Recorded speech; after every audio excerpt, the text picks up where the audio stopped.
Hey everybody, it's Robbie Craig of the Flip Flop Flipper. I'm a value-add real estate investor with over 25 years in the game, and we've done thousands of deals. Inside of our new community on the school platform in Apex, it's a $79 a month investment. You can kickstart your real estate investing career. You can join a group of like-minded real estate investors and entrepreneurs. And hell, I've invited my whole Rolodex to come and join us over there. This is exclusive stuff. Every Thursday night inside of Apex, we put on a masterclass where we teach you important things that will help you become a real estate investor and get yourself out of the rat race and just better your life. Anyways, in the next couple of weeks, on October 24th, I've got my good friend, and you probably know him from YouTube as well, the flipping genius himself, Jerry Norton, has agreed to come and teach a private masterclass for the members of Apex. Here's a clip of Jerry Norton and I talking about Act 60 on the island of Puerto Rico. And if you want to be able to ask Jerry Norton questions live in real time, face to face, we're going to do it via Zoom through the Apex community. You just need to join before October 24th. October 24th is the day that we're having this masterclass.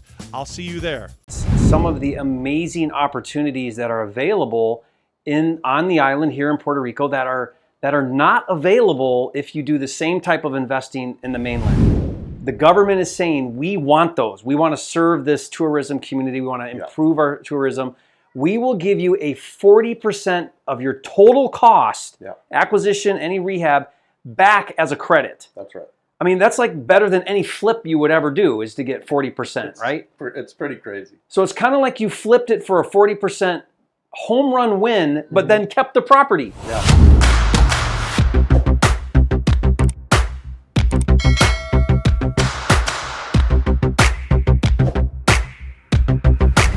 Okay, Robert. Hey, how are you? How are you? It's great to sit down with you, Robert. I've known about you and of you. I've met you a few times so far, but you are, to me, one of the icons when it comes to real estate investing in Puerto Rico. Well, that's very nice of you. Well, thank you. Yeah, I mean, I really feel that because you've done now 100 plus deals, right? I think here in Puerto Rico from Florida. You came here post Hurricane Maria, right, which was 2017, if you guys don't remember. Devastated the island when that happened. Kind of like set it back to the Stone Ages. You're an investor flipping and buying and doing deals in Orlando, Florida market. And you see this opportunity of like, okay, there's going to be some amazing deals. There's going to be some opportunity to rebuild Puerto Rico.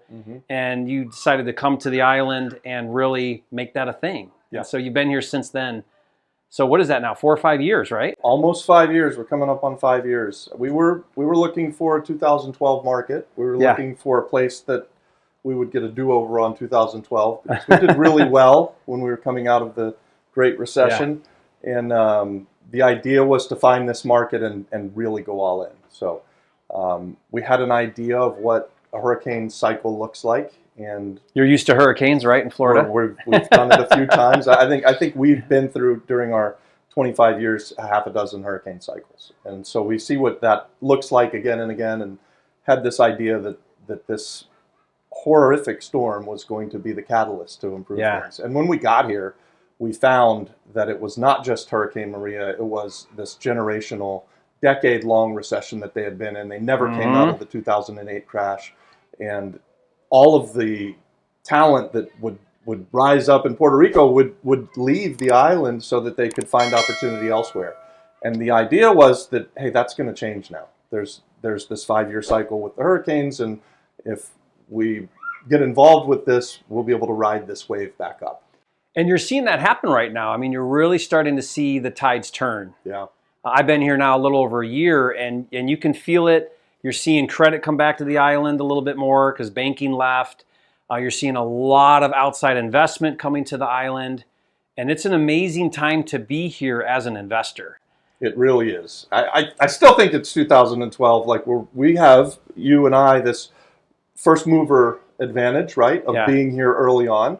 And so those of us that get in early, which I still say now is early, are going to continue to see this rise in tides and all ships rising in it, right? So, Robert, what I wanted to talk to you about on this video is some of the amazing opportunities that are available on the island here in Puerto Rico that are not available if you do the same type of investing in the mainland. If you're a flipper, if you're a buy and hold investor, whatever it is that you're doing in your real estate business on the mainland, you can do that here, obviously, but there are some huge incentives that you and I believe make it an absolute no-brainer to not be doing real estate here. Yeah. There's some challenges. We'll talk about those as well because it's not all upside. There are some challenges with investing on the island for sure. But what I've seen you do on your YouTube channel and some of the content you do, and I've done some as well, is it's kind of like a secret. Most people don't really know. And I feel like if people just knew the opportunity that was here, I think a lot more investment money would come. I think a lot more investors would come. I came for the Act 60. I talk about this on my channel a little bit. I'm here for the export services. It's allowed me to put me in the almost 50% income bracket to the 4% income bracket. Amazing. And that's just on my income. On top of that, there are some actual real estate investing incentives that I want to talk about, and I know you're taking full advantage of some of these. In fact, you've told me off camera you're even redirecting a lot of your investing to specifically fit into these buckets, right? Yeah. So let's talk about it. There's two in particular I think that we really should talk about on this video, help bring awareness to this on my channel.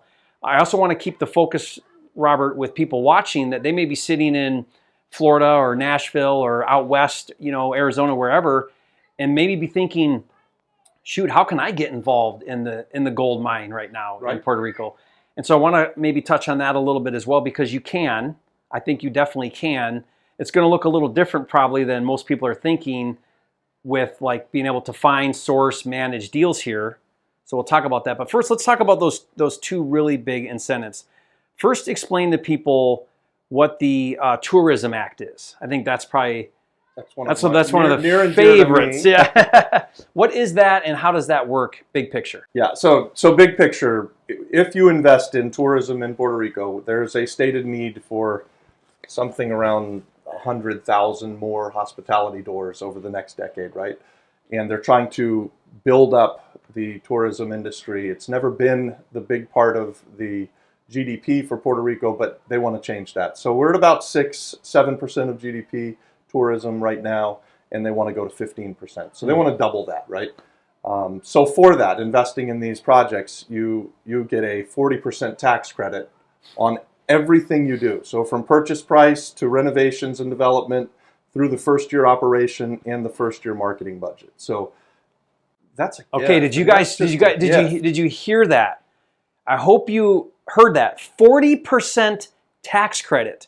So if I buy an oceanfront Airbnb that meets that, or multifamily or boutique hotel. So 7 units is generally what you need to qualify, and you'd call it a guest house. Okay. There's multiple different levels of it: guest house, hotel. You can do a traditional bed and breakfast. All of them will qualify, but you want to make sure that you're buying at least 7 units is generally. And would a 7-bedroom VRBO count for that, or is that maybe not? A 7-bedroom could probably be done as a bed and breakfast. Okay, so maybe and then you have to have 5 rentable doors inside of the bed and breakfast, and it still qualifies. Okay. It's a little bit more tricky. You have to have someone living on the property full time. So there's these different nuances to all of this stuff. We love this guest house because it's the path of least resistance. It's the least amount of hours that someone has to be there. From the smaller one, which the bed and breakfast, 24 hours a day, you have to have someone on staff. And once you get into a hotel, definitely 24 hours a day. This guest house, you can have staffed employees for 2 8-hour shifts and someone on call for 1 8-hour shift. So just to clarify, when we say hospitality, it's got to meet some specific requirements to be, it can't just be a single family Airbnb, that doesn't qualify. So the 7 unit and up, a couple other rules to follow, but if you invest in a project like that on the island, the government is saying, we want those. We want to serve this tourism community. We want to improve our tourism. We will give you a 40% of your total cost, acquisition, any rehab, back as a credit. That's right. I mean, that's like better than any flip you would ever do, is to get 40%, right? It's pretty crazy. So it's kind of like you flipped it for a 40% home run win, but then kept the property. Yeah, yeah.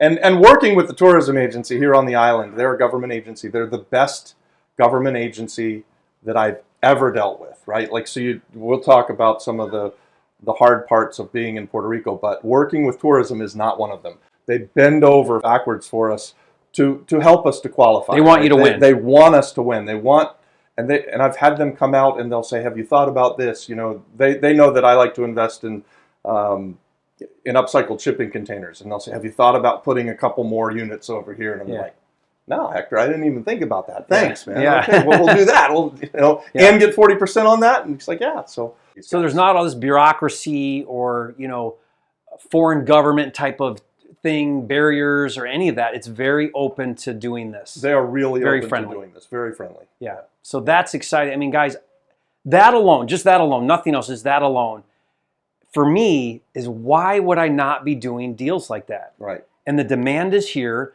Puerto Rico, you're seeing this big turnaround. I saw the statistics in, I think it was 2021, where Puerto Rico was in the top. It was in the top of places, tourism, places to visit. It was number one in the U.S. It was the best, fastest growing tourism industry in the United States, and all of the Caribbean as well. But even the bigger market of the entire U.S., we had the fastest growing economy-wise for tourism. So imagine doing a hospitality deal, getting 40% back, cash in your pocket, and you're keeping the asset to then cash flow as a hospitality. That's right. Yeah. And we're not even talking about the fact that the deals that we get blow everything out of the water. That, like, I'm from Florida, so we know tourism. I can't possibly buy the same kind of ROI. Product anywhere near the same ROI. You can't get an ROI. Not even come close. Yeah, right? We'll talk on another video about a deal I'm doing with you that's like on paper is a 20 cap deal. Right. I mean, you would not, in your wildest dreams, find that deal for more than a 6 cap in Arizona. 6 would be good. In Orlando, Florida, 6 would be good. Would be amazing. Right? Yeah, probably 2 or 3 cap. Right. At least the last few years, that's what we've seen. So phenomenal deals, massive opportunity, huge tax credits. So that's they used to be called Act 74. They call it now Tourism Act, right? Act 60 Tourism. It's Act 60 Tourism. Okay, now let's talk about opportunity zones. Some people probably listening have heard of that because in the States we have opportunity zones. The challenge with opportunity zone that I've always had is it's been in areas that I don't really want to invest in. Right. What's different about opportunity zone in Puerto Rico? Oh, man. So we talk about this a lot on our small YouTube channel. But the idea of the opportunity zones, it came about so that areas that were in distress would get capital. And for that, the investors would be allowed to take advantage of zero capital gains over a long period of time, right? So a determined investment for a long period of time, you get to basically sell at market value after 10 years. As long as you're invested for at least 10 years, you sell at market value, which means you pay zero capital gains. The idea is hold that asset. They want investors to invest, provide affordable housing. Not flips. Not flip, right. So you hold that asset for a 10-year period of time or whatever the rules are, and the government says, because we want you to invest in these lower income areas, revitalize neighborhoods, we'll give you tax incentives, right? That's opportunity zones are in the States. That's correct. Puerto Rico, though, I mean, there's probably just a few pockets in Puerto Rico, right, where you can do opportunity zone. Yeah, so there is 97% of the island.